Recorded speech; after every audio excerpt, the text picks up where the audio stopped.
Curious onlookers continue to flock to Sri Lankan President Gotabaya Rajapaksa's residence, which was stormed by protesters over the weekend. Protesters say they will occupy the residence until the president steps down officially. The president and Prime Minister Ranil Wickremesinghe have both offered resignations, with the president promising to quit on Wednesday. It's currently unclear if either man will deliver on their promise. Now, this is amidst a devastating economic meltdown, which the country unable to pay for even the most basic of daily needs. Earlier today, the embattled president was caught in a humiliating standoff with airport immigration staff as he attempted to flee the country. Rohini Mohan joins with more. She's our India correspondent who is closely following developments in Sri Lanka. Rohini, so what happens now that the President and PM have both indicated that they will be willing to resign? Who's likely to replace them, and how soon will we see them coming to power? So when I've spoken to sources in Sri Lanka over the last few days, and especially today, all of them kind of finished with a phrase after their description of events that anything can happen now. Things are very fluid. There are multiple reasons for different political ambitions to clash. Constitutionally, the rule of what would happen if a president resigns is that the prime minister takes over as acting president for 30 days till the parliament can elect another president. And this is the procedure. If both the president and the prime minister resign, the speaker takes over as the president until another election happens. At this moment, everyone is playing the acting game.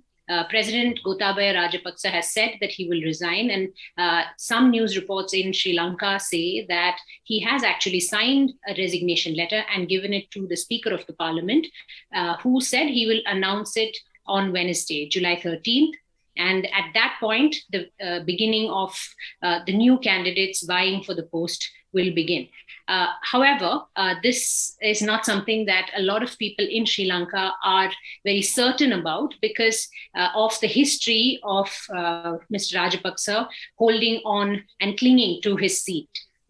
This is the same that applies to Prime Minister Ranil Wickremesinghe as well, who is waiting to see if the if the president resigns, and only then he says he will resign. He says it is for the stability of the Sri Lankan government and Sri Lankan citizens who are struggling under a massive economic downturn, which has meant that they don't have food, fuel, medicines. And he says that a stable government should be in place. Everyone is in agreement on that part of his statement, but only if he resigns will a new candidate be appointed.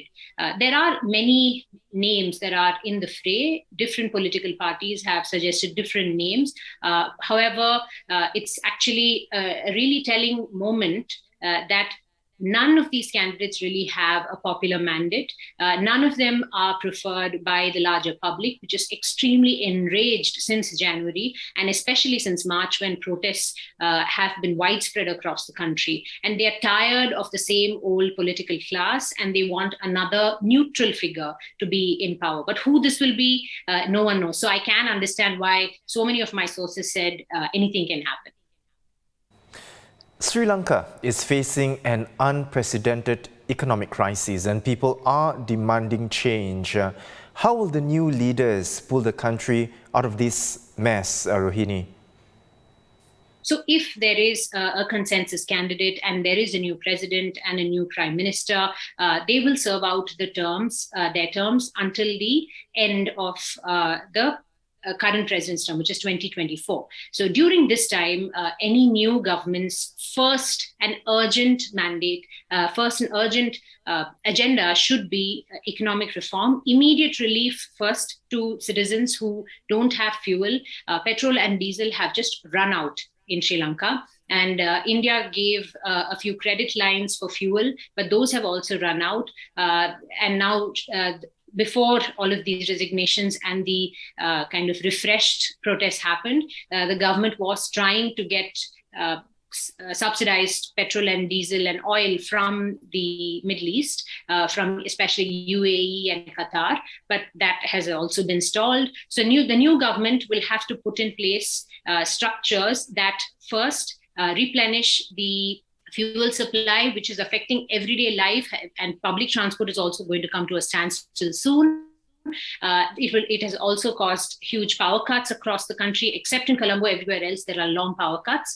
And then secondly, to replenish the foreign exchange reserves so that the government and the country can buy more medicines, more food, much of which is imported because Sri Lanka is an island country. And then thirdly, to put in economic reforms for the long term that undo some of the policies that have actually destroyed the economy. For example, huge indebtedness. Sri Lanka has depended for far too long on high interest loans from the global market. To undo this, to also put in place social security measures, pensions, better salaries for people who are who are working very hard every day but are now struggling at terrible inflation, and their income is just not enough to put food on the table. So this is a huge and daunting and understandably avoidable situation for any new government, but this is actually what they will have to take on, and any measures will be not very popular, but will also be extremely important. It will have to be somebody with a thick skin. It will also have to be somebody who has public support, because people are very angry right now, and over the years, if the solutions are not proper, some of the people who have been watching this very closely said that there could be a social uprising.